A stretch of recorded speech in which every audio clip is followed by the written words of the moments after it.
Welcome to KPL academy. ఈరోజు మనం AP economic survey video సిరీస్లో భాగంగా వ్యవసాయ రంగం గురించి ఎక్స్ప్లెయిన్ చేయబోతున్నాం. ఇది chapter 5. Already chapter 2 and 3 explain చేసాం. చాలా ఇంపార్టెంట్ ఈ చాప్టర్ అనేది ఎగ్జామ్ పాయింట్ ఆఫ్ వ్యూలో. ఎందుకంటే వ్యవసాయ రంగం అనేది మన రాష్ట్రానికి వచ్చేసరికి చాలా కీలకమైన రంగం. సో ఈ చాప్టర్లో మనం ఏం ఎక్స్ప్లెయిన్ చేయబోతున్నాం అంటే ఆంధ్రప్రదేశ్ ప్రభుత్వం అంటే ఏపీ గవర్నమెంట్ రైతుల కొరకు ఎటువంటి సంక్షేమ కార్యాలు చేపడుతుంది, కార్యక్రమాలు, నెక్స్ట్ వచ్చేసరికి ఎటువంటి పథకాలు కొత్తగా రూపొందించింది, నెక్స్ట్ డ్రాట్ ఏరియాస్లో అంటే కరువు పీడిత ప్రాంతాల్లో ఎటువంటి పథకాలు చేపడుతుంది, నెక్స్ట్ ఎక్స్టర్నల్లీ ఎయిడెడ్ ప్రాజెక్ట్స్ అంటే వ్యవసాయానికి విదేశాల నుంచి సాయం అందుతుంది, అటువంటి సాయాలతో ఎటువంటి ప్రాజెక్ట్ చేపడుతుంది. అలాగే ఇటీవల మన గవర్నమెంట్ తీసుకొచ్చిన రైతు భరోసా కేంద్రాలు రైతులకి ఏ విధంగా ఉపయోగపడుతున్నాయి, ఇటువంటి అంశాలన్నీ కూడా ఈ చాప్టర్లో క్లియర్గా ఎక్స్ప్లెయిన్ చేయబోతున్నాం. సో మనం చాప్టర్ ఇంట్రడక్షన్లోకి వెళ్తే ఏంటంటే మన దేశంలో 60% పీపుల్ దాకా వ్యవసాయ రంగం మీదనే ఆధారపడుతున్నారు. కానీ వ్యవసాయ రంగంలో వస్తున్న ఆదాయం అనేది ఇతర రంగాల్లో వస్తున్న ఆదాయాలతో పోలిస్తే అంటే పారిశ్రామిక రంగం, సేవా రంగంతో వస్తున్న ఆదాయంతో పోలిస్తే ఇన్కమ్ అనేది చాలా తక్కువ ఉంది. ఈవెన్ బ్రెజిల్, చైనా లాంటి దేశాల్లో దిగుబడితో పోలిస్తే ఎకరానికి వచ్చే దిగుబడితో పోలిస్తే మన దేశంలో చాలా తక్కువ. దీనివల్ల రైతుల ఇన్కమ్ అనేది చాలా భారీగా పడిపోతుంది. సో వ్యవసాయ రంగం చాలా కీలక రంగం కాబట్టి దాని మీద ఆధారపడిన రైతుల యొక్క ఆదాయాన్ని పెంపొందించడానికి సెంట్రల్ గవర్నమెంట్ అంటే టార్గెట్ కూడా పట్టుకుంది. ఏంటంటే ఆ టార్గెట్ 2022 కల్లా రైతుల ఆదాయాన్ని రెట్టింపు చేస్తాము అని. 2022 కల్లా రైతుల ఆదాయాన్ని రెట్టింపు చేస్తామని సెంట్రల్ గవర్నమెంట్ ఒక టార్గెట్ కూడా పెట్టుకుందండి. సో దీని కొరకు ఏంటంటే రైతుల ఆదాయాన్ని పెంపొందించడానికి అగ్రి ఇన్ఫ్రాస్ట్రక్చర్లో ఇన్వెస్ట్మెంట్స్ అనేవి భారీగా పెడుతుందండి సెంట్రల్ గవర్నమెంట్. అలాగే ప్రైవేట్ వాళ్ళ చేత కూడా పెట్టిస్తున్నారు ఈ అగ్రి ఇన్ఫ్రాస్ట్రక్చర్ అంటే లైక్ ఇరిగేషన్ ఫెసిలిటీస్. అలాగే పంట అనంతర నష్టాలు అనేవి చాలా భారీగా ఉంటున్నాయి. పంటలు దిగుబడి బీభత్సంగా వచ్చినా సరే అంటే ఎక్కువ వచ్చినా సరే పంట అనంతర నష్టాలు అనేవి చాలా ఎక్కువ ఉంటున్నాయి. కాబట్టి దీని కొరకు వేర్ హౌసింగ్, నెక్స్ట్ వచ్చేసరికి కోల్డ్ స్టోరేజ్ ఫెసిలిటీస్, ఇటువంటి వాటిని కూడా సెంట్రల్ గవర్నమెంట్ వీటిలో కూడా చాలా ఎక్కువ ఇన్వెస్ట్మెంట్ చేసి భారీగా కడుతున్నారు ఈ నిర్మాణాలను. ఇవన్నీ కూడా పంట అనంతర నష్టాలు తగ్గించడానికి చాలా యూజ్ఫుల్ అవుతుంది. మనం వ్యవసాయ రంగం మీద ఆల్రెడీ ఒక వీడియో కూడా చేసాం. చాలా మంచి రెస్పాన్స్ కూడా వచ్చింది ఆ వీడియోకి. మీరు ఆ వీడియోని ఒకసారి చూడండి. వ్యవసాయ రంగంలో లోపాలు, దాన్ని మనం సరిచేయడానికి ఎటువంటి అంటే కొత్తగా కార్యక్రమాలుగా చేపట్టాలని ఎక్స్ప్లెయిన్ చేశాం. చాలా బాగుంది ఆ వీడియో. మీరు ఎగ్జామ్ పాయింట్ ఆఫ్ వ్యూలో కూడా చాలా యూస్ఫుల్ అవుతుంది. సో ఈ సంవత్సరానికి వచ్చేసరికి ఈ కోవిడ్ టైంలో ఇతర రంగాలు ఈ COVID-19 వల్ల లాక్డౌన్ వచ్చి ఇతర రంగాలు భారీగా వృద్ధి రేటు తగ్గినప్పటికీ వ్యవసాయ రంగం యొక్క వృద్ధి రేటు మాత్రం అంటే గ్రోత్ రేట్ మాత్రం అంతగా తగ్గలేదండి. అంటే పాజిటివే ఉంది. ఇంత కోవిడ్ సమయంలో కూడా మన ఆర్థిక వ్యవస్థని వ్యవసాయ రంగమే ఆదుకుంది. అంటే సెంట్రల్లో చూసినా అంటే దేశం మొత్తం చూసినా మన రాష్ట్రంలో అయినా సరే వ్యవసాయ రంగం మాత్రం కోవిడ్ సమయంలో కూడా భారీగా ఆదుకుంది. అంటే వృద్ధి రేటు పాజిటివ్ ఉంది. ఈ విషయాన్ని మనం గుర్తించాలి. పారిశ్రామిక సేవా రంగాల యొక్క వృద్ధి రేటు తగ్గిపోయినప్పటికీ వ్యవసాయ రంగం యొక్క వృద్ధి రేటు మాత్రం ఈ సంవత్సరం చాలా మంచిగానే ఉందని చెప్పొచ్చు. అంటే మెరుగ్గానే ఉంది. దీని కొరకు ఎందుకు పాజిటివ్ రెస్పాన్స్ అంటే పాజిటివ్ గ్రోత్ రేట్ వచ్చిందంటే దాని కొరకు ఏంటంటే మన గవర్నమెంట్ చేపట్టిన చర్యలు దీనికి చాలా యూస్ఫుల్ అయ్యాయి. అంటే క్రెడిట్ బాగా అగ్రికల్చర్ క్రెడిట్ అనేది బాగా ఇవ్వడం, మార్కెట్ రిఫార్మ్స్ చేపట్టడం, సెంట్రల్ గవర్నమెంట్ మార్కెట్ రిఫార్మ్స్ చేపట్టడం, అలాగే ఫుడ్ ప్రాసెసింగ్ ఆత్మనిర్భర్ భారత్లో భాగంగా ఫుడ్ ప్రాసెసింగ్ కోసం స్పెషల్గా నిధులు కేటాయించడం. నెక్స్ట్ వచ్చేసరికి 1 నేషన్ 1 మార్కెట్ అనేది చాలా యూస్ఫుల్ అయిందంటే దేశంలో రైతు ఎక్కడైనా సరే తన పంటను అమ్ముకునే ఈ 1 నేషన్ 1 మార్కెట్ అనేది చాలా యూస్ఫుల్ అయింది. సో నెక్స్ట్ వచ్చేసరికి ప్యాకేజింగ్, మార్కెటింగ్, సప్లై అంటే త్రూ సప్లై ఇవన్నీ కూడా చాలా వరకు మెరుగయ్యాయి గవర్నమెంట్ యొక్క పథకాలు ఇవన్నీ కూడా. సో వీటి వల్ల ఈ సంవత్సరం మన యొక్క పాజిటివ్ వృద్ధి రేటు వచ్చింది. సో ఏపీ అగ్రికల్చర్ అనేది మన ఎకనామిక్స్ సర్వీ ఈ చాప్టర్ అనేది ఆంధ్రప్రదేశ్ వ్యవసాయ రంగానికి సంబంధించి కాబట్టి ఆంధ్రప్రదేశ్ వ్యవసాయ రంగం గురించి మనం ఒకసారి చర్చిద్దాం. ఇది చాలా ఇంపార్టెంట్ అండి ఎగ్జామ్ పాయింట్ ఆఫ్ వ్యూలో. ల్యాండ్ యూటిలైజేషన్ మన స్టేట్లో అంటే మన రాష్ట్రంలో ఏ విధంగా ఉందని ఇక్కడ చూస్తే నెట్ ఏరియా సోన్ అంటే ఎంత పంటల కొరకు ఎంత ఏరియా ఉంది 60.49 లక్షల హెక్టార్లు. ఇటువంటి డైరెక్ట్ క్వశ్చన్స్ ఇచ్చేస్తాడండి. 60.49 లక్షల హెక్టార్లు అండి సాగు భూమి అనేది. అంటే వ్యవసాయంతో పాటు ఫిష్ కల్చర్ కూడా. ఇది టోటల్ జియోగ్రఫిక్ ఏరియాలో 37.11%. ఇది మనం కంపల్సరీ గుర్తుపెట్టుకోవాలి ఇటువంటి విషయాలు. ఫారెస్ట్ వచ్చేసరికి మన రాష్ట్రంలో 22.63, నాన్ అగ్రికల్చర్ యూసేజెస్ 12.73, బ్యారన్ అంటే ఈ బీడ్ భూములు అంటారు కదా, అటువంటి 8.20 ఫ్యాలో ల్యాండ్స్ ఇవన్నీ. అయితే ఇక్కడ మనకి ఇంపార్టెంట్ వచ్చేసరికి 37 సాగు భూమి 37.11 60.49 లక్షల హెక్టార్లు. నెక్స్ట్ ఫారెస్ట్ అనేది కూడా మనం గుర్తుపెట్టుకోవాలి 22.63% అనేది. ఇక్కడ మ్యాప్లో కూడా ఇదే చూపెట్టాడు 60.49 lakh hectares.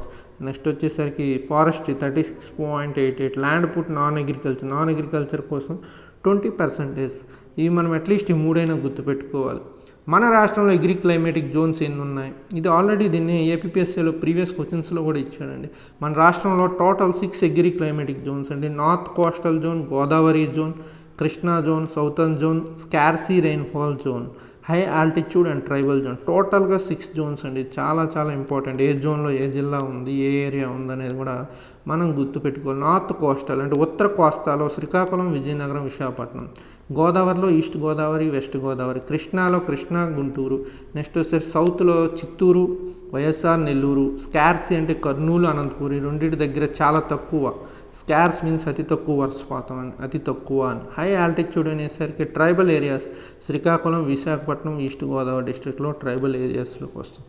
టోటల్గా 6 క్లైమేటిక్ జోన్స్. ఇది ఆల్రెడీ ఒకసారి మనకి క్వశ్చన్ కూడా ఇచ్చాడండి ఏపీఎస్సీలో.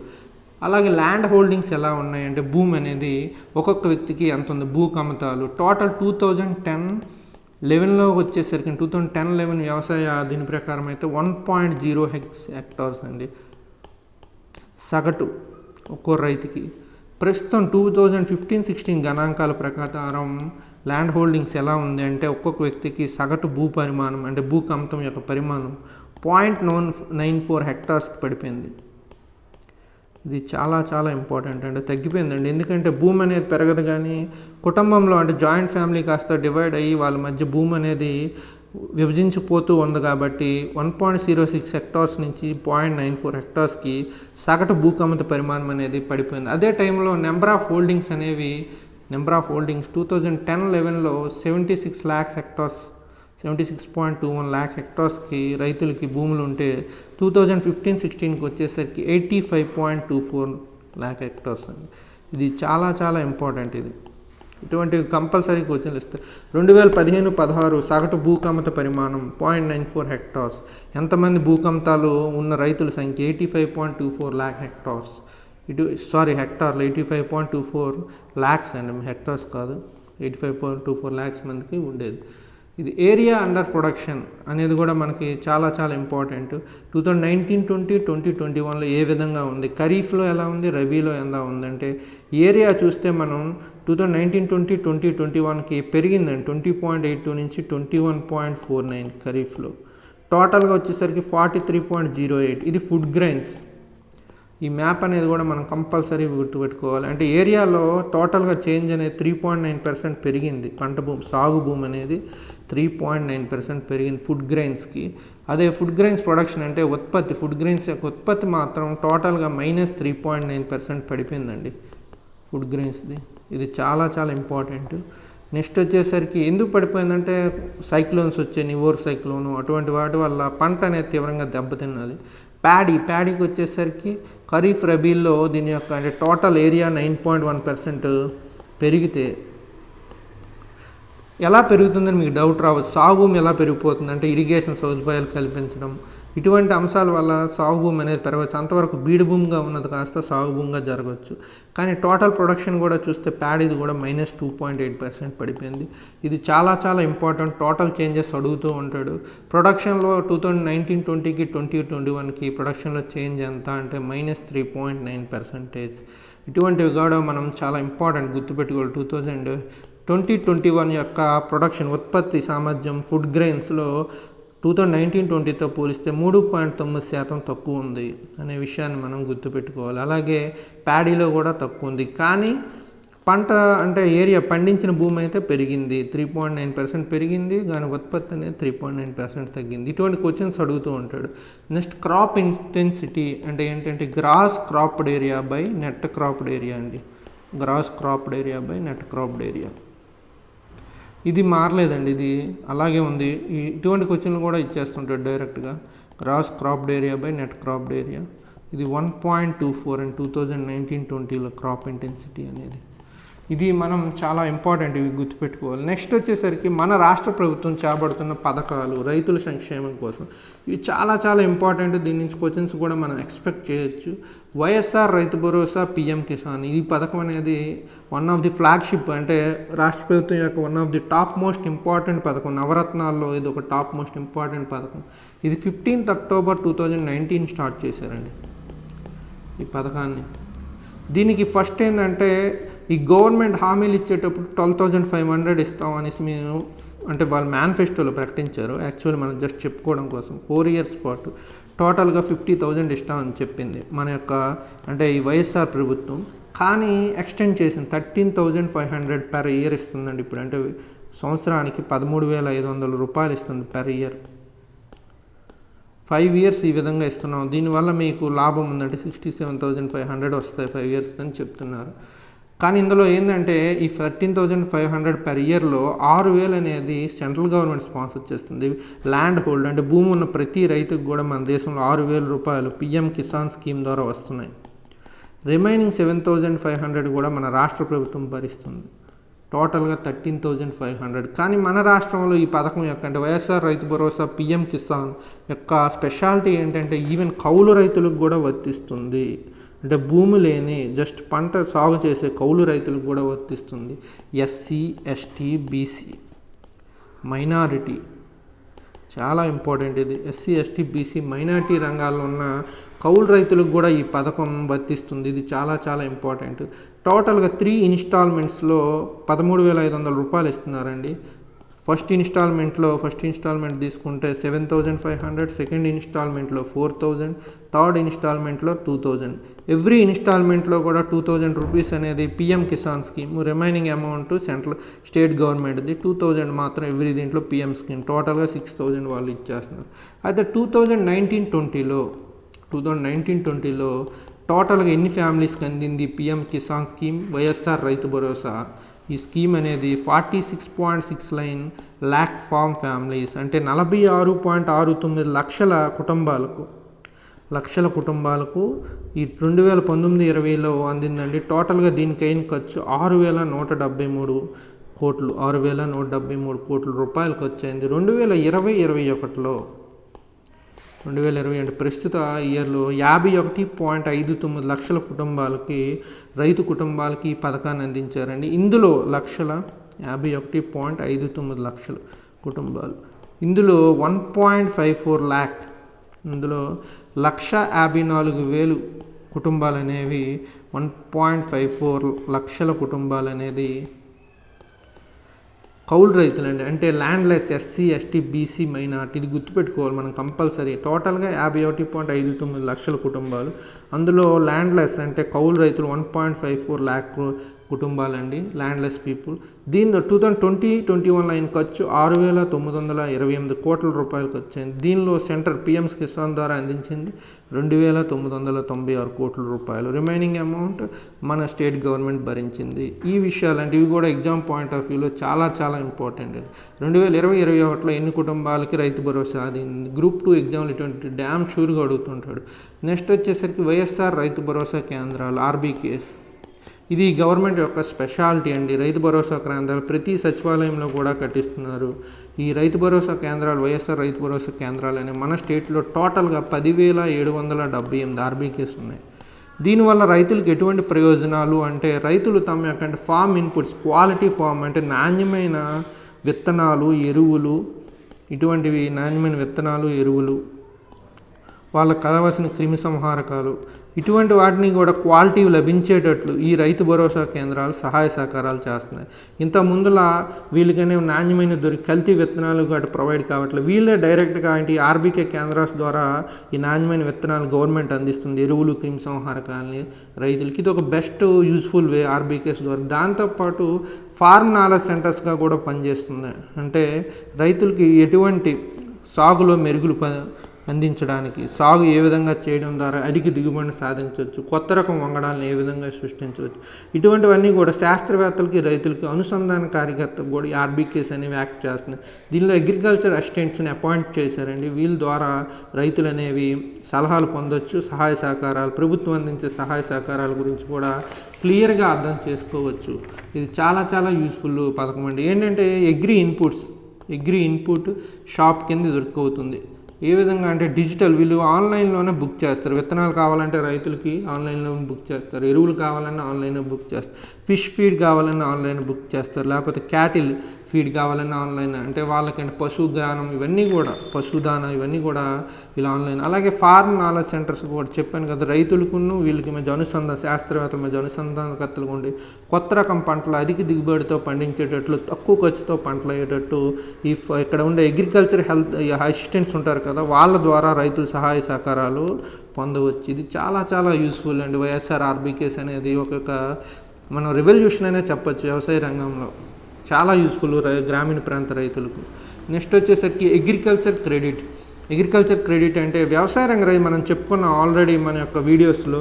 రైతులకి అనే బయట క్రెడిట్ అంటే అప్పులు దొరుకుతాయి, కానీ దొరకడమే కష్టం, దొరికినా సరే చాలా అధిక వడ్డీలు ఉంటాయి. దీన్ని రూపుమాపడానికి గవర్నమెంట్సే అప్పులు అతి తక్కువ ధరలకు ఇస్తున్నాయి.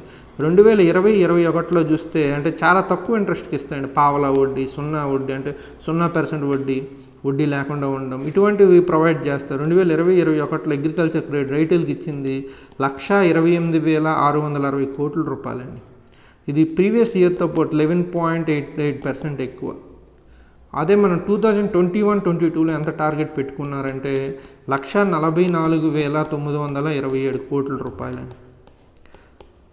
144,927 కోట్ల రూపాయలు ఇవ్వాలని పెట్టుకున్నారు. కాకపోతే ఇందులో అంటే అగ్రికల్చర్ క్రెడిట్ అంటే కేవలం భూమి ఉన్న రైతులకే ఇస్తున్నారు, భూమి లేని రైతులకు ఇవ్వట్లేదు. దీనివల్ల యాక్చువల్లీ ఇప్పుడు సాగు చేస్తున్న వల్ల అత్యధిక మంది కౌలు రైతులు అనే విషయాన్ని రాష్ట్ర ప్రభుత్వం గుర్తించి ఏం చేసిందంటే ఈ కౌలు రైతులు సాగు చట్టం అనేది క్రాప్ కల్టివేషన్ రైట్ యాక్ట్ అని కూడా ఒకటి తీసుకొచ్చింది. దీని ద్వారా ఏంటంటే crop cultivator right cards, CCRC crop cultivator right cards అంటే పంట సాగుదారుల హక్కు కార్డులు అని అంటారు తెలుగులో దీన్ని. రైతులకును కౌలుదారులకు మధ్య అంటే భూమి ఉన్న రైతులు దాన్ని సాగు చేసి అంటే ల్యాండ్ ఓనర్స్ ఉంటారు కదా, ఈ ల్యాండ్ ఓనర్స్కును కల్టివేటర్కి అంటే సాగు చేసే రైతుకి మధ్య ఒప్పందం కుదిరేటట్లు 11 monthsకి ఒప్పందం కుదిరేటట్లు వీళ్ళు CCRC అంటే crop cultivation right cards issue చేస్తారండి.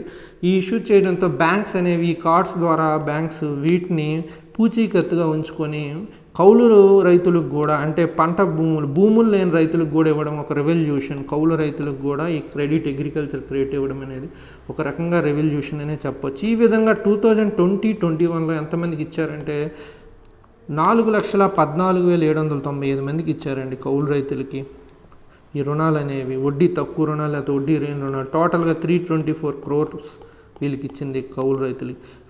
ఇంతవరకు మన దేశంలో కేవలం భూముల రైతులకి మాత్రమే ఈ బ్యాంక్స్ అనేవి NBFCలు బ్యాంకులు లోన్స్ ఇస్తున్నాయి.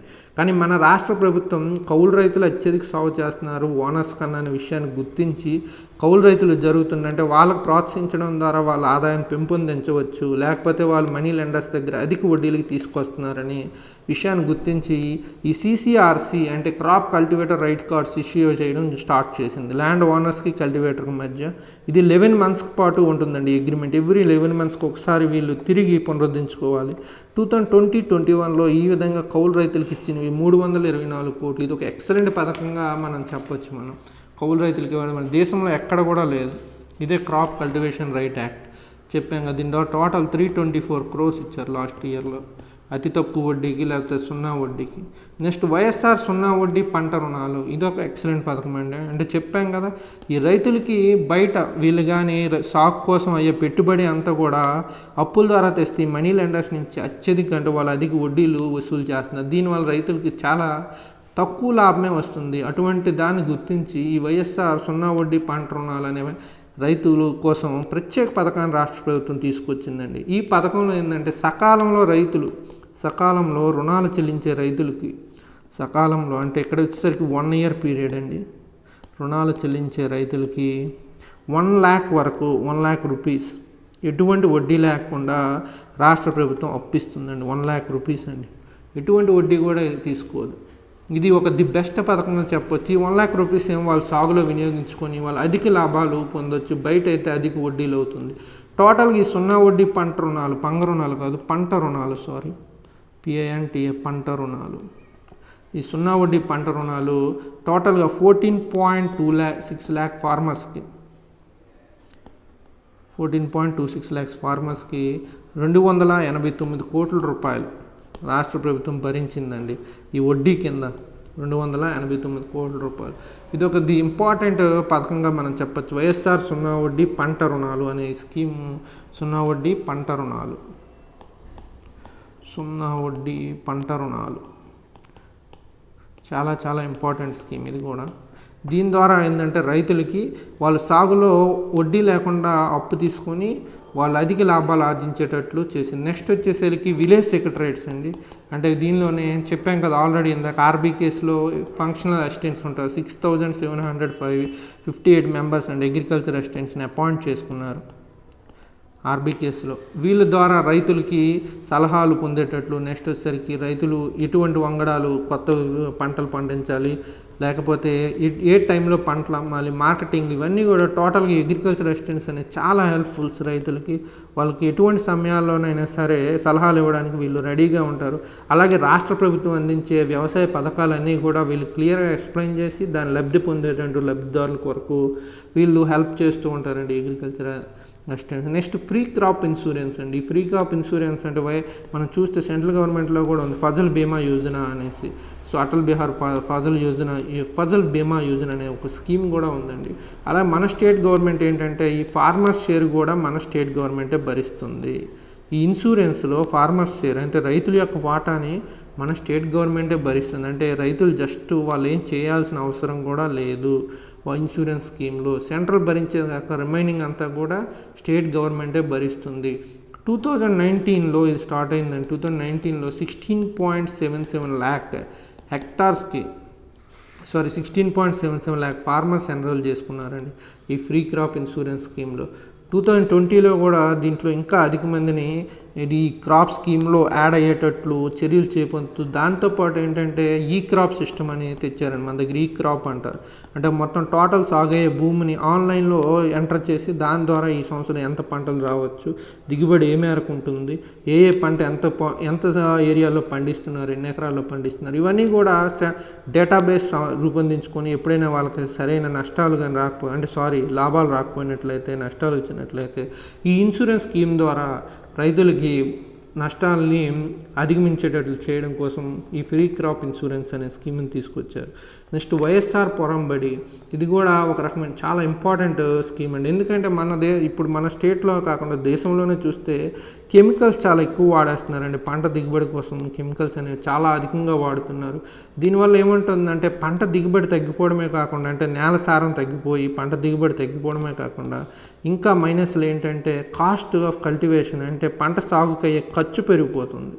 పంట సాగుకు అయ్యే ఖర్చు అనేది బీభత్సంగా పెరిగిపోతుంది. దాంతోపాటు ఎన్విరాన్మెంట్ పొల్యూషన్ కూడా జరుగుతుంది. అంటే నేల, నీరు, గాలి టోటల్ అన్నీ కూడా పొల్యూషన్కి గురవుతున్నాయి. సో ఇటువంటి వాటిని రూపుమాపడానికి, అంటే తగ్గించడానికి, మిటిగేట్ చేయడానికి, పంట సాగు ఖర్చును తగ్గించడానికి, ఎన్విరాన్మెంట్ పొల్యూషన్ తగ్గించడానికి field oriented training programme start చేశారు. ఈ వైఎస్ఆర్ పొలంబడిలో ఫీల్డ్ ఓరియంటెడ్ ట్రైనింగ్ ప్రోగ్రామ్ అండి. అంటే టోటల్గా 30 ఫార్మర్స్కి ఈ ఫీల్డ్ ఓరియంటెడ్ ట్రైనింగ్ ప్రోగ్రాంలో ఏం చేస్తారంటే 30 ఫార్మర్స్కి, అంటే 30 మంది రైతులకి ట్రైనింగ్ ప్రోగ్రాంలో 30 ఫార్మర్స్ 30 మంది రైతులకి వారానికి ఒక రోజు చొప్పున 14 వీక్స్ అనే ట్రైనింగ్ ఇస్తారండి. పర్యావరణ హిత వ్యవసాయం మేలుగు చేయాలి, ఎటువంటి కెమికల్స్ లేకుండా సహజ ఎరువులతో అధిక దిగుబడిని పొందించేటట్టు, అంటే సహజ ఎరువులతోని ఎటువంటి కెమికల్స్ లేకుండా కూడా అధిక దిగుబడి సాధించేటట్లు వీళ్ళు ట్రైనింగ్ చేయిస్తారు. సో ఆ విధంగా చేయడం వల్ల వాళ్ళ యొక్క పంట యొక్క, అంటే మృత్తికుల యొక్క సారం తగ్గిపోవడమే కాకుండా ఎన్విరాన్మెంటల్ పొల్యూషన్ కూడా తగ్గుతుంది. నెక్స్ట్ పంట సాగు ఖర్చు కూడా చాలా తక్కువ అయిపోతుంది. అంటే కెమికల్స్ లేకపోతే మన ఎరువులు కొనాల్సిన అవసరం లేదు, సొంతంగా తయారు చేసుకోవడమే కాబట్టి రైతులకి ఖర్చు తగ్గి అధిక లాభాలు వచ్చే ఛాన్స్ ఉంది అని కూడా చెప్పారు. డ్యూరింగ్ 2020-21లో 10,790 టోటల్గా ట్రైనింగ్ ప్రోగ్రామ్స్ జరిగాయండి. పొలంబడి, వైఎస్ఆర్ పొలంబడి ట్రైనింగ్ ప్రోగ్రామ్స్ జరిగాయి. దీని ద్వారా 3.23 లక్షల రైతులు లబ్ధి పొందారు. ఇది కూడా చాలా ఇంపార్టెంట్ వైఎస్ఆర్ పొలం బడి అనేది. నెక్స్ట్ సాయిల్ టెస్టింగ్, ఇది కూడా one of the important scheme. ఎందుకంటే మన నేలల్లో, అంటే మన నేలల్లో రైతులు పండించే నేలల్లో ఎటువంటి ఖనిజాలు మైక్రో న్యూట్రియంట్స్ కావాలో తెలియదు వాళ్ళకి. తెలియకుండానే ఏ ఎరువులు తక్కువ ఉంటే ఆ ఎరువులను తీసుకొచ్చి, అంటే రేటు తక్కువగా ఉన్న ఎరువులను అధికంగా వాడేయడం, ఇటువంటి వాళ్ళు నిజంగా నేలకు అవసరమా లేదా ఇవి తెలుసుకోకుండా ఆ విధంగా చేయడం వల్ల నేలలు అనేవి మృతికలు కలుషితం అయిపోయి నేల సారం తగ్గిపోతుంది. ఆ విధంగా జరగకుండా ఉండడానికి 16 డిస్ట్రిక్ట్లో ఏం చేశారంటే సాయిల్ టెస్టింగ్ ల్యాబ్స్ 16 జిల్లాల్లో సాయిల్ టెస్టింగ్ ల్యాబ్స్ స్టార్ట్ చేసి వీటి ద్వారా రైతులకి వాళ్ళ నేలలో ఎటువంటి మృతికలు, అంటే మైక్రో న్యూట్రియంట్స్ తక్కువ ఉన్నాయి, వాటిని పెంపొందించడానికి ఎటువంటి చర్యలు చేపట్టాలి. అలాగే రీజనల్ సాయిల్ టెస్ట్ ల్యాబ్ బాపట్లలో, ఇది రీజనల్ సాయిల్ టెస్ట్ ల్యాబ్. ఇటువంటి బిట్స్ డైరెక్ట్గా మనకు అడిగేస్తుంటాడు గ్రూప్ 2లో గట. ఇది బాపట్లలో ఉందండి. వీటి ద్వారా రైతులకి ఎటువంటి వాళ్ళ నేలల్లో మృతికలు తక్కువయ్యాయి, అంటే మైక్రో న్యూట్రియంట్స్ వాళ్ళ మృతికల్లో ఎటువంటి మైక్రో న్యూట్రియంట్స్ తక్కువయ్యాయి, వాటిని పెంపొందించడానికి ఎటువంటి చర్యలు చేపట్టాలి అనే విషయాలు తెలియజేసి ఆ విధంగా ఎరువులను వేసేటట్లు రైతులకి సూచనలు ఇస్తూ ఉంటారండి. ఇది సాయిల్ టెస్టింగ్స్ గురించి. నెక్స్ట్ మనం చూస్తే ఇందులో డ్రాట్ ప్రూఫింగ్ మెజర్స్, అంటే కరువు పీడిత ప్రాంతాల్లో ఎటువంటి ప్రోగ్రామ్స్ చేపడుతున్నారు, ఇది చాలా ఇంపార్టెంట్ అండి. ఇది ఏపీ డ్రాప్ మిటిగేషన్ ప్రాజెక్ట్ అనేది ఆంధ్రప్రదేశ్ కరువు నివారణ ప్రోగ్రామ్ అనేది ఒకటి స్టార్ట్ చేశారు. ఆంధ్రప్రదేశ్ డ్రాట్ మిటిగేషన్ అంటే కరువు నివారణ, అంటే తగ్గించే ఇదండి ప్రోగ్రామ్ అండి ఇది ఏపీ డ్రాట్ మిటిగేషన్. దీన్ని ఏంటంటే దీని యొక్క మెయిన్ ఆబ్జెక్టివ్ ఏంటి, ఏపీ డ్రాట్ మిటిగేషన్ ప్రాజెక్ట్ యొక్క కరువు ప్రాంతాల్లో ప్రజల ఆదాయాన్ని పెంపొందించడం, అదేవిధంగా ఆ కరువును తట్టుకొని వ్యవసాయాన్ని ఏ విధంగా అననుకూల పరిస్థితుల్లో కూడా, అంటే వాతావరణ పరిస్థితులు అనుకూలంగా లేని ఇదిలో కూడా, అంటే ఆ టైంలో కూడా వ్యవసాయానికి అధిక దిగుబడులు వచ్చే విధంగా ఏ విధంగా రూపొందించాలి అనేది ఈ ఏపీ డ్రాట్ మిటిగేషన్ ప్రాజెక్ట్ యొక్క మెయిన్ టార్గెట్. ఏంటంటే కరువు ప్రాంతాల్లో ప్రజల ఆదాయాన్ని పెంపొందించడం, నెక్స్ట్ వచ్చేసరికి కరువు ప్రభావాన్ని అధిగమించేటట్లు పంటలు ఏ విధమైన పంటలు పండించాలి అనే చర్యల కోసం, ఈ రెండింటి కోసం ఈ ఏపీ డ్రాట్ మిటిగేషన్ ప్రాజెక్ట్ అనేది స్టార్ట్ చేశారు. ఇది టోటల్గా 105 మండల్స్లో అండి, ఇది 105 మండలాల్లో స్టార్ట్ అయింది. 105 మండల్స్లో 90,000 ఫార్మర్స్కి AP drought mitigation programme start చేశారు. ఈ ప్రోగ్రామ్ ఎక్కడ అమలు చేస్తున్నారంటే మెయిన్ వర్షాచాయ ప్రాంతాలు, అంటే వర్షాధారిత ప్రాంతాలు, వర్షం తక్కువ పడే ప్రాంతాలు మెయిన్.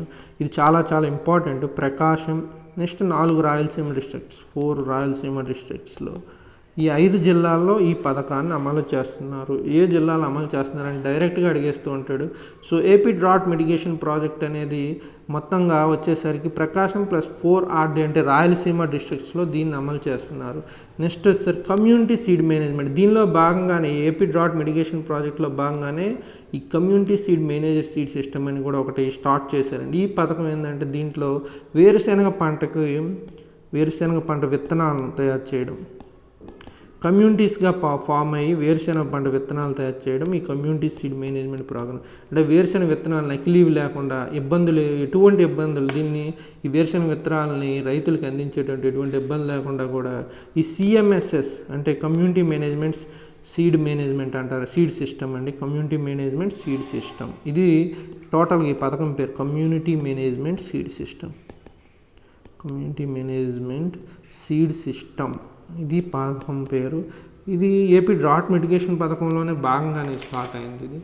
సో ఈ పథకం ద్వారా ఫార్మర్స్ ఏంటంటే FPOలు ఉన్నాయి కదండి, FPOలుగా క్లస్టర్స్గా ఏర్పడి వీళ్ళు సీడ్ ప్రొడక్షన్ చేస్తారండి. ఫార్మర్స్ అనేవాళ్ళు FPOలుగా ఏర్పడి ఫామ్ ప్రొడ్యూసింగ్ ఇవిగా ఏర్పడి క్లస్టర్ లెవెల్లో సీడ్స్ అనేవి, అంటే విత్తనాలు అనేవి ప్రొడక్షన్ చేస్తారు. టోటల్గా మనం 105 FPOs ఉన్నాయండి టోటల్గా వచ్చేసరికి. సో ఇది కమ్యూనిటీ సీడ్ మేనేజ్మెంట్ పథకం. నెక్స్ట్ వచ్చేసరికి ఇందులో ఏంటంటే national mission for sustainable agriculture rainfed area development, ఇది ఒక స్కీమ్ అండి. అంటే జాతీయ సస్టైనబుల్, అంటే సుస్థిర వ్యవసాయం కొరకు జాతీయంగా ఇటువంటి ప్రోగ్రామ్స్ చేపడుతున్నారు. నేషనల్ మిషన్ అండి, ఇది national mission for sustainable agriculture rainfed area development అంటారండి, NMSA. ఇది వచ్చేసరికి RAD, రెయిన్ఫెడ్ ఏరియా డెవలప్మెంట్. ఈ స్కీమ్లో ఏంటంటే ఇంటిగ్రేటెడ్ ఫార్మింగ్ని డెవలప్ చేస్తున్నారు, ఇంటిగ్రేటెడ్ ఫార్మింగ్ సిస్టమ్ని డెవలప్ చేస్తున్నారండి. ఈ ఇంటిగ్రేటెడ్ ఫార్మింగ్ సిస్టంలో భాగంగా ఏం చేస్తారంటే వీళ్ళు అగ్రికల్చర్తో పాటు హార్టికల్చర్ని, అంటే వ్యవసాయ రంగంతో పాటు పండ్ల తోటకల పెంపకం, హార్టికల్చర్, నెక్స్ట్ వచ్చేసరికి లైవ్ స్టాక్ బేస్డ్ ఇది హార్టికల్చర్ని ఎంకరేజ్ చేస్తారు. నెక్స్ట్ లైవ్ స్టాక్ని ఎంకరేజ్ చేస్తారు, అంటే పశు పోషణ.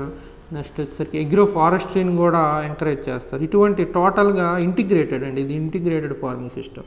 నేషనల్ మిషన్ ఫర్ సస్టైన్ అంటే ఒక దాంట్లో లాస్ వచ్చినా వేరే వాటి ద్వారా వాటిని కవర్ చేయడానికి టోటల్గా 4 agriculture, horticulture, livestock, agro forest 4గింటిని కూడా ఇక్కడ ఈ ఇంటిగ్రేటెడ్ ఫార్మింగ్ సిస్టమ్ ద్వారా వీటిని కూడా స్టార్ట్ చేస్తారు ఇందులో. ఈ విధమైన ఫార్మింగ్ సిస్టమ్ దీని ద్వారా ఏంటంటే వాల్యూ ఎడిషన్ జరుగుతూ ఉంటుంది. ఇది చాలా యూస్ఫుల్ స్కీమ్ అండి, national mission scheme national mission for sustainable agriculture అనేది. దీంట్లో ఇది సెంట్రల్ గవర్నమెంట్ 60%, 60:40. సెంట్రల్ స్టేట్ వాటా ఎంత అంటే 60:40 సెంట్రల్ స్టేట్ యొక్క వాటా. ఏం లేదు ఇందులో. National mission for sustainable agriculture అంటే రెయిన్ఫెడ్ అంటే వర్షం పడని ప్రాంతాల్లో ఏంటంటే ఇంటిగ్రేటెడ్ ఫార్మింగ్ ద్వారా ఒక వ్యవసాయమే కాకుండా పండ్ల తోటల పెంపకం, వీటి ద్వారా పాలు లేకపోతే వాటికి మాంసం ఉత్పత్తులు, అగ్రో ఫారెస్ట్రీ మనకు తెలిసి ఎలాగన్నా అంటే వ్యవసాయ వెదురు ఇటువంటి అన్నింటినీ కూడా కలిపి పండించడం వల్ల వాళ్ళకి లాభాలు అనేవి పెరుగుతాయి. అంటే జస్ట్ అగ్రికల్చర్ అయితే వ్యవసాయంలో వర్షం పడకపోతే ఒక లాస్ రావచ్చు, పంట దిగుబడి కరెక్ట్గా రావచ్చు. ఈ 4 కలిపి చేయడం వల్ల లాభాలు రైతులకి అధికంగా వస్తాయనే ఒక ఉద్దేశంతో ఈ national mission for sustainable agriculture అనేది స్టార్ట్ చేశారు. నెక్స్ట్ వచ్చేసరికి పిఎం కిసాన్ కృషి సించాయ్ యోజన చాలా ఫేమస్ స్కీమ్ అండి. ఇది సెంట్రల్ గవర్నమెంట్లో ఇది 2016లో స్టార్ట్ చేశారు. అంటే ఇది కరువు ఏరియాల్లో లేకపోతే అతి తక్కువ వర్షం మీద ఇరిగేషన్ లేకుండా వర్షాధారిత ప్రాంతాల్లో ఇటువంటి ఏరియాస్లో ఈ పిఎం కృషి సించాయ్ యోజన అనేది చాలా మంచి పథకం ఇది. దీని ద్వారా ఏంటంటే నీటి సంరక్షణ కార్యక్రమాలు మెయిన్ ఇది ఏంటంటే మైక్రో ఇరిగేషన్ అండి, మన అందరికీ తెలిసిందే. మైక్రో ఇరిగేషన్ ద్వారా పంటలు పండించడం. దీనిలో భాగంగా ఇంకా ఏం చేస్తారంటే నీటి సంరక్షణ కార్యక్రమాలు, వాటర్ షెడ్ల నిర్మాణం, భూగర్భ జల పెంపు కోసం IWMP integrated water management programmes ఇవన్నీ కూడా స్టార్ట్ చేశారండి. సాగు భూమికి నీటిపారుదల సౌకర్యాలు పెంపొందించడం, తద్వారా దిగుబడిని భారీగా పెంచడం. అంటే సాగు భూమి కోసం నీటిపారుదల ఇరిగేషన్ దీన్ని స్కీమ్స్ పెంపొందించి భారీగా దిగుబడిని పెంపొందించేటట్లు ఈ పిఎం కృషి సించాయ్ యోజనని మనం స్టార్ట్ చేసాం. మన రాష్ట్రంలో సెంట్రల్ గవర్నమెంట్ స్కీమ్స్లో భాగంగా ఇది అమలు అవుతుంది. నెక్స్ట్ ఫార్మ్ మెకనైజేషన్, దీని గురించి మన వీడియోస్లో చాలా బాగా చెప్పామండి. వ్యవసాయం అగ్రికల్చర్ గురించి స్పెషల్ వీడియోస్ ఉన్నాయి, ఒకసారి చూడండి. సో మన రాష్ట్ర ప్రభుత్వం వ్యవసాయం యాంత్రీకరణ చేయడం కోసం ఎటువంటి పథకాలు రూపొందించింది అంటే కస్టమ్ హైరింగ్ సెంటర్స్ అని స్టార్ట్ చేశారండి. కస్టమ్ హైరింగ్ సెంటర్స్ అంటే వ్యవసాయాన్ని యాంత్రీకరణ చేయడం తద్వారా ఏంటంటే పంటలకు అయ్యే ఖర్చు, పంట దిగుబడి కోసం అయ్యే ఖర్చు, సాగు చేయడానికి అయ్యే ఖర్చు అనేది భారీగా తగ్గిపోతుంది. ఎక్కువగా కూలీలకే ఖర్చులు అయిపోతున్నాయండి. దీన్ని గుర్తించి రాష్ట్ర ప్రభుత్వం కస్టమ్ హైరింగ్ సెంటర్స్ అని స్టార్ట్ చేసింది. వీళ్ళకి ఫైనాన్షియల్ అసిస్టెన్స్ ఇస్తారండి, అంటే వీళ్ళకి ఆర్థిక పరంగా సాయం చేస్తారు. 2020-21లో 582 కోట్ల రూపాయలు వీళ్ళకి ఈ కస్టమ్ హైరింగ్ సెంటర్స్కి ప్రొవైడ్ చేశారు. వీటి ద్వారా ఏం చేస్తారంటే ఫార్మర్స్ అనే వాళ్ళు గ్రూప్స్గా ఏర్పడి, రైతులు గ్రూప్స్గా ఏర్పడి ఒక 10 to 12 మెంబర్స్ ఫార్మర్స్ గ్రూప్స్గా ఏర్పడి ఈ కస్టమ్ హైరింగ్ సెంటర్స్గా ఫామ్ అవుతుంది. ఈ కస్టమ్ హైరింగ్ సెంటర్స్ని స్టార్ట్ చేసి వాళ్ళకి కావాల్సిన యంత్రాలకి 12 to 15 lakhs వరకు ఎవ్రీ గ్రూప్కి కూడా 12 to 15 lakhs వరకు కూడా ప్రభుత్వం సాయం చేస్తుందండి, ఫైనాన్షియల్ అసిస్టెన్స్. దీని ద్వారా వీళ్ళు అంటే వాళ్ళకి కావాల్సినప్పుడు వాడుకొని ఆ 10-12 మంది రైతులు వాడుకోవడమే కాకుండా అతి తక్కువ ధరలకి మిగతా వాళ్ళకి కూడా అద్దెకి ఇచ్చే విధంగా ఈ ఫార్మ్ మెకనైజేషన్, ఈ కస్టమ్ హైరింగ్ సెంటర్స్ని స్టార్ట్ చేశారండి. నెక్స్ట్ వచ్చేసరికి Rashtriya Krishi Vikas Yojana RKVY remunerative approaches for agriculture and allied sectors rejuvenation, Raftaar అంటారండి, RAAFTAR. ఈ ఎక్స్పాన్షన్లు కూడా important. Remunerative approaches for agriculture and allied sectors rejuvenation అనేది అంటే వ్యవసాయ అనుబంధ రంగాల్లో ఆదాయాన్ని పెంపొందించడం కోసం ఈ పథకం స్టార్ట్ చేశారండి. దీనిలో సెంట్రల్ స్టేట్ యొక్క వాటాలు ఏంటంటే 60:40. Next national food security mission కూడా ఉంది, మనకందరికీ తెలిసిందే అది. దానిలో కూడా సెంట్రల్ స్టేట్ వాటాలు 60:40. నెక్స్ట్ ఆత్మ అనేది చాలా చాలా ఇంపార్టెంట్. ఒకసారి Group 1లో కూడా అడిగాడు. అగ్రికల్చర్ టెక్నాలజీ మేనేజ్మెంట్ ఏజెన్సీ అంటే వ్యవసాయ సాంకేతికతను అంటే మొత్తం రైతులు విస్తరించడం కోసం ఈ అనేది స్టార్ట్ చేశారు. యాక్చువల్ చెప్పాలంటే దీని యొక్క డెఫినేషన్ ఏంటంటే అగ్రికల్చర్ టెక్నాలజీ మేనేజ్మెంట్ ఏజెన్సీ దీనిలో ఏం చేస్తారు అంటే ఇది యాక్చువల్గా ఏంటంటే సబ్మిషన్ అండి.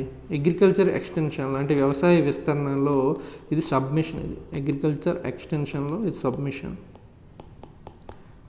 తెలుగులో చెప్పాలంటే వ్యవసాయ విస్తరణలో ఇదొక సబ్మిషన్. ఇది టోటల్గా ఈ ఆత్మ స్కీమ్ అనేది 13 డిస్ట్రిక్ట్స్లో కూడా అమలవుతుందండి. 13 డిస్ట్రిక్ట్స్లో కూడా.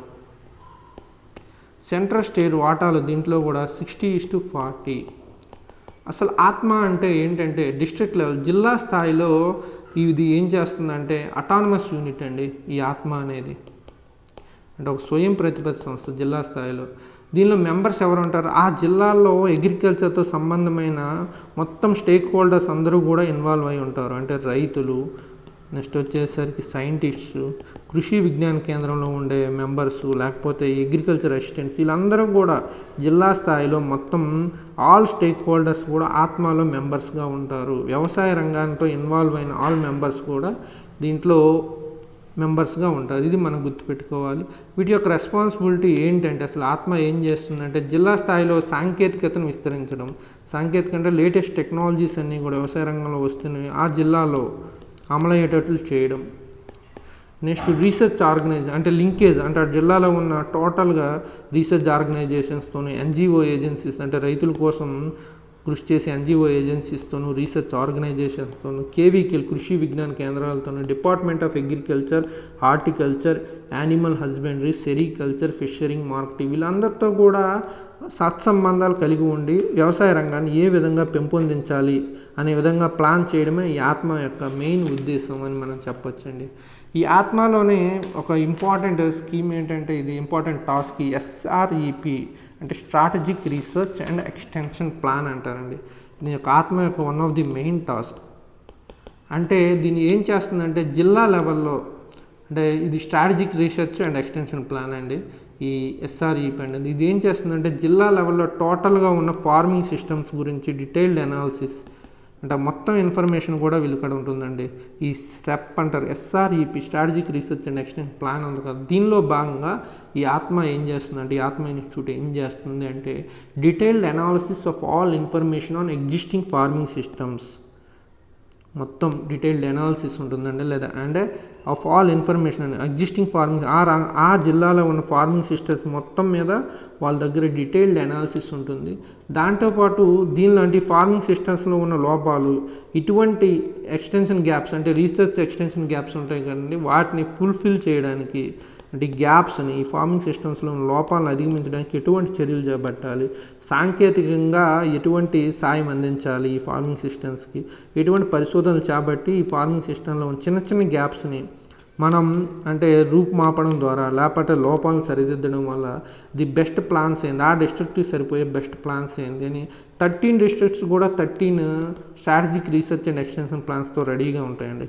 చేస్తే ఎవ్రీ ఇయర్ కూడా 13 డిస్ట్రిక్ట్స్ కూడా వాటి యొక్క ఎవ్రీ డిస్ట్రిక్ట్కి సరిపోయేటట్టు వాళ్ళకి ఫార్మింగ్ సిస్టమ్స్ మీద పూర్తి డీటెయిల్డ్ అనాలిసిస్ ఉండి ఆ సిస్టమ్స్లో ఉన్న లోపాల గురించి వీళ్ళ దగ్గర ప్లాన్స్ కూడా ఉంటాయి. అంటే ఆ లోపాలను ఏ విధంగా సరిదిద్దాలి అనేసి ఇలా మొత్తం 13 డిస్ట్రిక్ట్లకు కూడా ఈ SREP ప్రోగ్రామ్స్ అనేవి ఉంటాయి, ప్లాన్స్ అనేవి ఉంటాయి. Strategic research and extension plan ఇదేంటంటే ఆత్మలో భాగంగా జరుగుతుందండి. నెక్స్ట్ వచ్చేసరికి SCWP అని కూడా ఉంటుందండి. ఇది స్టేట్ లెవెల్ అండి ఎక్స్టెన్షన్ వర్క్ ప్రోగ్రాము. అంటే టోటల్ స్టేట్కి పనికొచ్చేటట్టు అంటే ఫార్మింగ్ సిస్టంలో లోపాలను సరిదిద్దడానికి టెక్నాలజీ అంటే ఈ విస్తరణ సేవలను పెంపొందించడానికి ఎటువంటి చర్యలు చేపట్టాలి అంటే స్టేట్ లెవెల్లో కూడా కన్సాలిడేటెడ్ ప్రోగ్రామ్ ఉంటుంది. ఇది SCWP. SREP అంటే strategic research and extension plan అనేది ఇది డిస్ట్రిక్ట్ లెవెల్. ఇది ఆత్మ స్కీమ్. ఎగ్జాక్ట్గా చెప్పాలంటే ఆత్మ అనేది ఒక అగ్రికల్చర్ టెక్నాలజీ మేనేజ్మెంట్ ఏజెన్సీ అండి. ఇది అగ్రికల్చర్ ఎక్స్టెన్షన్లో ఒక సబ్మిషన్ ఇది అంటే వ్యవసాయ విస్తరణలో. ఈ ఆత్మ అనేది 13 డిస్ట్రిక్ట్లో కూడా ఈ ప్రోగ్రామ్ అనేది అమలవుతుంది. ఇది 60:40 సెంటర్ స్టేట్ యొక్క షేర్. అసలు ఆత్మ జిల్లా స్థాయిలో ఏం చేస్తుందంటే ఎవ్రీ డిస్ట్రిక్ట్లో కూడా ఉంటుంది కదా, జిల్లా స్థాయిలో మొత్తం అందరితో కూడా లింకేజ్ అంటే ఈ ఆత్మ ప్రోగ్రాంలో మెంబర్స్గా ఉంటారు. ఎవరు అంటే NGO ఏజెన్సీస్, రీసెర్చ్ ఆర్గనైజేషన్స్లో members, next KVK Krishi Vigyan కేంద్రాలు, department of horticulture, agriculture, sericulture, fishery, వీళ్ళందరూ కూడా మార్కెటింగ్, వీళ్ళందరూ కూడా ఇందులో మెంబర్స్గా ఉండి వీళ్ళు ఏం చేస్తారంటే ఆత్మలో భాగంగా ఎస్ఆర్ఈపి అంటే ఎవ్రీ డిస్ట్రిక్ట్కి కూడా ఒక strategic research and extension plan, ఒక ప్లాన్ అమలు చేస్తారు. ఈ strategic research and extension plan ఏంటంటే ఆ జిల్లాలో ఉన్న ఫార్మింగ్ సిస్టమ్స్ మీద పూర్తి అనాలిసిస్ చేసి దానిలో ఉన్న చిన్న చిన్న లోపాలని లేకపోతే ఏమైనా లోపాలు ఉంటే వాటిని అధిగమించడం కోసం వీళ్ళు అంటే ఏమైనా టెక్నాలజీని యూజ్ చేయడం ద్వారా లేకపోతే మెకనైజేషన్ చేయడం, ఇలా విస్తరణ సేవ కార్యక్రమాలు చేయడం ద్వారా ఆ స్టెప్ అంటే ఆ ఫార్మింగ్ సిస్టంలో లోపాలను సరిదిద్దొచ్చా అని వీళ్ళ దగ్గర ప్లాన్స్ ఉంటాయండి. ఇలా 13 డిస్ట్రిక్ట్లకు కూడా 13 ప్లాన్స్ ఉంటాయి ఆ డిస్ట్రిక్ట్కి సరిపోయే విధంగా. అలాగే స్టేట్ లెవెల్లో స్టేట్ ఎక్స్టెన్షన్ వర్క్ ప్రోగ్రామ్ అని కూడా ఉంటుందండి, వర్క్ ప్లాన్ అని కూడా ఉంటుంది. ఇది టోటల్గా ఆత్మ గురించి. నెక్స్ట్ వచ్చేసరికి ఎక్స్టర్నల్ ఎయిడెడ్ ప్రాజెక్ట్స్ అండి. AP integrated irrigation and agriculture transformation project అండి. అంటే విదేశీ సహకారంతో చేపడుతున్న పథకాలు ఎటువంటివి అని మనం చూస్తే ఈ AP integrated and agriculture transformation project అనేది చాలా చాలా ఇంపార్టెంట్ అండి. ఇది ఈ AP irrigation and agriculture transformation అనేది దీన్ని వరల్డ్ బ్యాంకు అమలు చేస్తుందండి. వరల్డ్ బ్యాంకు అమలు చేస్తుంది AP integrated irrigation and agriculture transformation project. So దీనిలో అంటే మొత్తం 4 కీ పిల్లర్స్ అండి టోటల్గా ఈ ఏపీ అగ్రికల్చర్ అండ్ ఎక్స్టెన్షన్ దీంట్లో ఎక్స్టర్నల్ ఎయిడెడ్ ప్రాజెక్ట్లో ఏంటంటే టోటల్గా 4 దీనిలో కీ పిల్లర్స్. నీటిపారుదల రంగాన్ని మెరుగుపరచడం, సుస్థిర మరియు అననుకూల ప్రభావాలు తట్టుకునే విధంగా వ్యవసాయ పద్ధతులు, అగ్రి బిజినెస్ ప్రమోషన్, నెక్స్ట్ వచ్చేసరికి project management and capacity building, ఇలా 4 కీ పిల్లర్స్ ఉన్నాయి. అంటే AP integrated irrigation and agriculture transformation project ఉంది కదా, దీన్ని ఎవరు అమలు చేస్తారు అంటే ఎవరి సహకారంతో చేస్తున్నారంటే వరల్డ్ బ్యాంక్ అండి. వరల్డ్ బ్యాంక్ సహకారంతో చేస్తున్నారు. చాలా ఇంపార్టెంట్, ఎవరు సహకారంతో చేస్తున్నారు అనేది వరల్డ్ బ్యాంక్. ఈ AP integrated irrigation and agriculture transformation project అనేది దీనిలో భాగంగా మనం చెప్పాం కదా 4 కీ పిల్లర్స్ అని. నీటిపారుదల రంగాలను మెరుగుపరచడం, సుస్థిర మరియు అననుకూల ప్రభావాలు తట్టుకునే విధంగా వ్యవసాయ పద్ధతులు, agri promotion, project management and capacity building అని 4 pillars. So AP integrated irrigation and agriculture transformation ప్రాజెక్ట్లో మొత్తం ఏ డిస్ట్రిక్ట్లో అమలు చేస్తున్నారంటే 5 డిస్ట్రిక్ట్స్లో అమలు చేస్తున్నారు, 5 జిల్లాల్లో. ఏంటి 5 జిల్లాలంటే శ్రీకాకుళం, విజయనగరం, విశాఖపట్నం, ఈస్ట్ గోదావరి, వెస్ట్ గోదావరి. ఇవి మనం కంపల్సరీ గుర్తుపెట్టుకోవాలని. ఇటువంటి క్వశ్చన్స్ డైరెక్ట్ గ్రూప్ 2లో. AP integrated irrigation and agriculture transformation project ఇది ఎక్స్టర్నల్ ఎయిడెడ్ ప్రాజెక్ట్. దీని గురించి తెలుసు, విదేశీ సహకారంతో రూపొందుతున్న అంటే సాయంతో జరుగుతున్న ప్రాజెక్ట్. దీనికి వరల్డ్ బ్యాంక్ సహకారం చేస్తుంది. దీనిలో 5 డిస్ట్రిక్ట్స్లో అమలు చేస్తున్నారు. ఇది ప్రాజెక్ట్ ఏం చేస్తుందంటే ట్యాంక్ మేనేజ్మెంట్ అండి, చెరువులు నిర్మాణం అంటే చెరువులను సౌలభ్యత ట్యాంక్ మేనేజ్మెంట్స్ ఇది టోటల్గా చేసేది. 5 జిల్లాల్లో కూడా చెరువుల నిర్మాణం లేకపోతే వాటి యొక్క పూడికలు తీసివేయడం, ఇటువంటి టోటల్గా ఈ పథకం అనేది ఈ విధంగా మొత్తం అమలు చేస్తూ ఉందండి. దీనిలో భాగంగా అంటే వ్యవసాయ రంగానికి అగ్రి కాంపోనెంట్కి ఎంత ఖర్చు పెడుతున్నారంటే 340 కోట్ల రూపాయలు, 340 crores rupees. ఇది AP integrated irrigation and agriculture transformation. Next వచ్చేసరికి AP irrigation and livelihood project అండి. ఇది AP irrigation and livelihood project. ఈ ప్రోగ్రామ్స్ నేమ్స్ మాత్రం కంపల్సరీ గుర్తుండాలండి. AP integrated irrigation and agriculture transformation, ఇది వచ్చేసరికి AP irrigation and livelihood project అండి. దీన్ని జికా సహకారం అంటే జపాన్ ఇంటర్నేషనల్ కోఆపరేటివ్ ఏజెన్సీ సహకారంతో దీన్ని అమలు చేస్తున్నారు. దీనిలో భాగంగా అంటే దీని యొక్క మెయిన్ టాస్క్ ఏంటంటే ఇరిగేటెడ్ ఏరియాని పెంచడం, increase irrigated area and local productivity.